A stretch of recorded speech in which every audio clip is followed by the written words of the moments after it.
Hello, folks. This is Joe from MIGeekScene, and I'm here at JAFAX with Colleen Clinkenbeard. How are you doing today? I'm doing pretty swell. I just got in. Yes, right after what was it? Opening ceremonies. You just came right in. Yeah, this is currently during opening ceremonies. It's happening in that room right there. You can kind of hear it a little bit, and I just slipped over here to answer some questions. Thank you so much.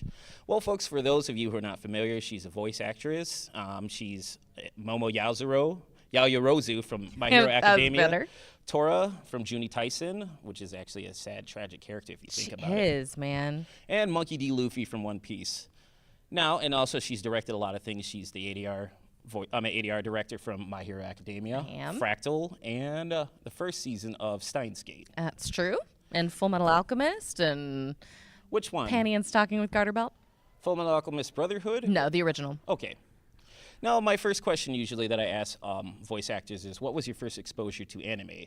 Not as a gig, but just first exposure. It was pretty close to when I got my gig. I was an actress full time, but I hadn't had any experience with anime until I actually met the person who got me into anime. Laura Bailey was a good friend of mine, and she showed me what she was doing at Funimation. And so I think Fruits Basket was technically the first show that I ever saw.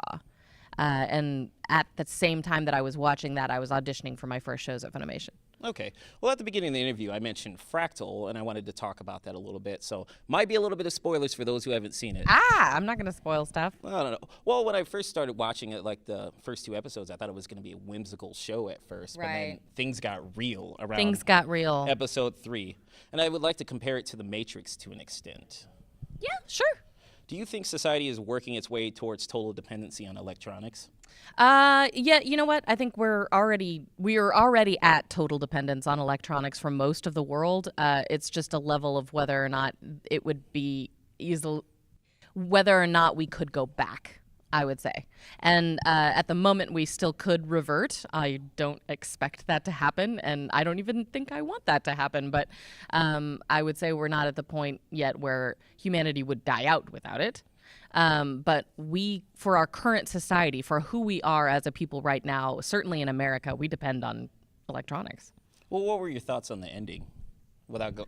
Yes. I'm not gonna spoil it, dude. I would easily put spoilers for like those because that's fair. I loved the show, and I thought I mean there's always 2 different ways of looking at everything. So I think sometimes even if an anime goes in one direction and you really like the direction it goes, it's still worth thinking about how it would have happened the other way. So I don't know that I feel like that is a true statement about society so much as it is just a story that's being told. Well, I mentioned you're part of My Hero Academia 3. What are the thoughts on Season 3 so far? Oh my gosh, they started out with a bang, didn't they?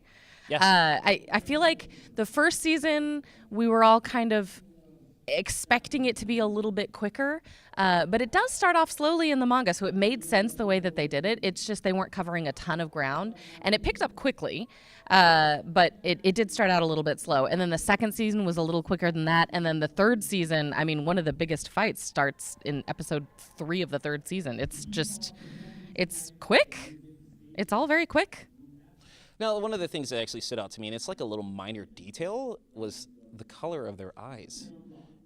Like, you mean All Might's eyes? No, All Might's eyes definitely. Like how they, like the main characters, all their eyes seem to pop. You know, like there's a little bit of translucence to it, but like when you look at it, but especially All Might's eyes when he's in his normal form. And I just love the color choices that they've been using on this. It'll be interesting to see how the movie diverts from that at all, since we've seen some images of All Might that in the movie that are completely different from how we're used to seeing him. You actually see his eyes in his hero form, which is just totally different and interesting. It'll be interesting to see if the rest of the characters have a slightly different look as well. Okay. But I don't know if that's true or not. It is a very saturated show, as well it should be. It's a superhero show. Of course it's going to be saturated in color, but they're bright, colorful, dynamic characters, so their eyes would be included in that. Well, I mean, like the Blue Flames, I forgot the name of the villain. When he was setting spoilers, the forest on fire. Dobby, you and your spoilers, man. That's why I'm going to put spoilers throughout the whole thing. Forgive me. like folks, there will be spoilers, and then because I'll put in like the cue, and then when it'll cut off. So for those who want to watch it, they'll be able to watch it. Otherwise, so Dobby is who you're talking about? Yes, yes. I did want to ask you an industry question. So since the broadcast dub release speed seems to be amping up over the years, do you think that there will be potential issues down the road on our side of the pond because of that? What do you mean potential issues with what? Like, say for instance, because I saw recently that for My Hero Academia 3, like, wasn't there a new episode after All Might's big fight for this series? Yeah, and it's already been released in Japan and stuff like that. And you weren't able to get it ahead of time, obviously. So the way that works is we contract at the beginning of the season for a certain number of true simuldubs, like day and date simuldubs. Yes. And that's how many that they can guarantee they're going to be able to get us the materials in time for. And that number so far has been 6. And every time they've gone beyond it, they've been able to give us materials in time to continue doing the day and date a little bit longer than they expected. So they try to give it to us as much as they can.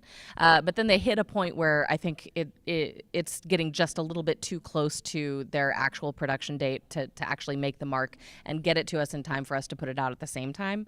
And that at that point we push, and it can be 1 week, it can be 2 weeks. At the moment, it's working out to be 2 weeks. Yeah, I mean, like burnout on the staff for like the quick turnaround and stuff like that. Oh, I don't think you're gonna see that. Not burnout, not true burnout. It might be on an individual basis. There are going to be some people who don't like the simuldub schedule because it feels a little bit more like work. I don't know, but on a company basis, and from those of us who are happy that this is our job, like I want to do this as my career. So I don't think you're going to see that. In fact, I think it's going to be the opposite. You're going to start seeing other companies figuring out how to do that same kind of production model. Now, do you feel that the English dubbing industry would benefit from more time on shows too?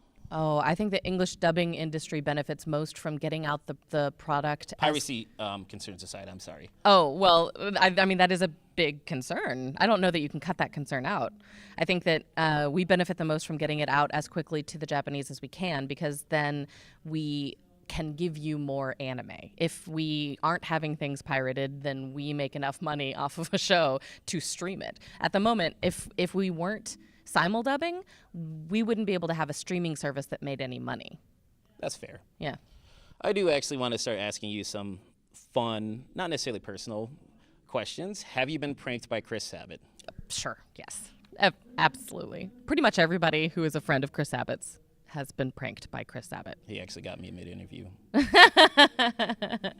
Laura Bailey and I were roommates for a long time, and one of the things that he did, he had these really expensive business cards made, and I don't know why he decided to have this be his prank, but he went around and left them in various places throughout our house while we were, I don't know where we were, I don't know how he did it, but we were finding them for the next year. We would find it like in the garden hose or under an electrical socket flap, or I found one in my underwear drawer. Thank you very much, Chris Abbott. I think I found one in a feminine hygiene product box. Wow. Yeah, he got us. You once mentioned that you would like to play Shira, the Princess of Power. Yeah, that ship sailed, didn't it? Oh, come on now. Spare me. Well, they're remaking it. Oh, okay. I thought you meant like, oh, I'm not right for the role. I'm like, no, I'm right for the role. They are currently remaking it, and actually, a good friend of mine, Mary Elizabeth McGlynn, is directing it, and she is getting to work with some really phenomenal people on it. And honestly, with the scale that it's being made on, even if I had been in LA, even if I had auditioned, there is no way I would have gotten that role, because they're getting some good names on it, and it's going to be a well-publicized, really well-put-together SAG project. So I'm excited as a Shira fan that it's happening, and I'm sad as a Shira fan that I will not get to be a part of it. Well, I mean, since we're on 80s cartoons, what other 80s cartoons did you like while growing up? I loved Gem. I don't sing, so that's not... Truly outrageous? Yeah, that's not going to happen for me. There were a lot of shows that I liked that I don't know, shows that aren't cartoons, Mr. Rogers and that kind of thing, and then Saved by the Bell. Like, wouldn't that be a fun anime? Go back and make Saved by the Bell into an anime. Is that going to do his timeout thing? They're all so overblown anyway. It would work. I mean, yes, because that was quite the realistic portrayal of high school. Right. Sure, of course. My true dream, though, is that they start taking American fantasy novels and making those into anime. Name of the Wind, or Game of Thrones, or That'd be interesting. yeah. Oh my gosh, I would love that. The Magicians, which is a CW show, and I don't like it as a CW show. I would like to see an anime version of that. Okay. You mentioned that if you weren't voice acting, you'd be interested in being a neuropsychologist. Was there anything in particular that piqued your interest in that field? And how far have you pursued it in that field? I haven't pursued. I've read. I do my own personal research in that I read the books that I'm interested in. I have an affinity for odd brain disorders. So people who have strokes and then have synesthesia. Synesthesia in any capacity is interesting to me. Isn't that where you can you see colors in everything? No, or? it's where your senses get mixed. So you might taste the color yellow. Okay, yes, Yeah. but it does have something to do with colors, correct? Sometimes it has to do with colors, but it could be that I tickle your palm and you smell cookies. Oh, okay. So it's just your senses being twisted, having them mixed because they're so close together in your brain that they start to kind of make synapses that fire in the wrong region. And I find all of that fascinating. And we're back. I don't even know if I'm Read going to leave Phantoms that. in the Brain. It's going to be awesome. He just learned all about it. It's great. All right. Why is, and you're going to have to forgive me for the pronunciation of this, why is floxacinosinihipilification one of your favorite words? I don't even know if the correct pronunciation is what I say. I say floxacinosinihipilification, which is really close to what you just said. I kept playing it on Google. Is that pretty close? It's just I kept playing, press play, and then I actually typed it out phonetically for myself. I love that the word means to judge something worthless, and there can be nothing more worthless than that spelling of that word. I love the irony of that. That's fantastic. I like words, though. Okay, as we're nearing the end of this, why do you feel that Julia's House for Lost Creatures by Ben Hotkey, or is it Hatekey? I don't know how you pronounce it. I'd say hotkey. Why do you feel that would be a good story to animate? Oh, man. I read a lot of stories to my kid. And my favorites, I don't know if they're his favorite, but my favorites are the fantastical ones, the ones that are kind of like a fantasy novel, but for toddlers. Mm-hmm. And that one was so lovely and almost Miyazaki-esque in its like fantastical creatures, but in a soft way that kind of are adopted by this young girl who takes them in and gives them something to do and somewhere to live, and they all bond together in this like little commune, little community. And I think it would be lovely. You would have to put more plot to it to make it a longer process, but I think it would be so beautiful. Somebody animate that. Or it could be an OVA. Sure. I don't know who's going to make it into an OVA. I didn't get to. I mean, like I do extensive research, and I wasn't able to track that book down in time to be able to talk with. Oh yeah, that's cool. That's cool. I mean, like I'll go as far as read it to your kids. I don't have any. Julia's House for Lost Kids. Find some kids and read it to them. Don't be creepy. That would be just so random. Yeah. Like, find some kids to read it. Hey kid, would you like me to read you a book? Be gentle about it, but that is my gentle voice. Hey. So, final 3 questions as I end each interview. What's new that you would like to talk about? My Hero is still new to me. My Hero season 3. Start joining us and then go back and watch the rest, and you won't regret it. It's my favorite anime ever. It's been pretty cool so far. It's amazing. I mean, I recently subscribed to the Funimation year subscription just to start checking out. Well, also help with research, but to check out a lot of shows that that I've been interested in for quite some time. And it's working on the computer. It's been absolutely fine. You know, I know Funimation didn't pay me to say any of this. I'm being truthful. So. And if you go to my Twitter, the pinned tweet is one where you can get a 2-week free subscription. Oh, well, you must be psychic. Funimation is not paying me to say that. Well, you must be psychic because my next question would be, like, how would people be able to find you online? Oh, sure. Twitter is at CCarolBeard. But if you just look up Colleen Clinkenbeard, you'll find me. And Funimation is Colleen Clinkenbeard, or Facebook, is Colleen Clinkenbeard voice actress.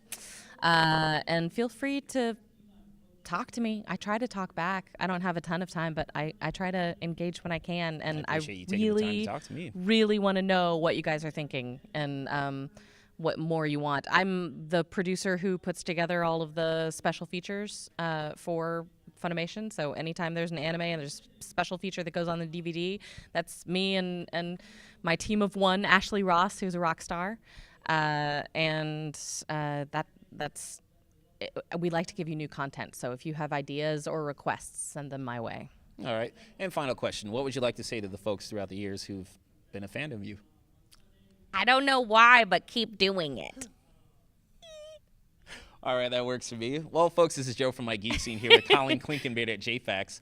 Take it easy. Thanks.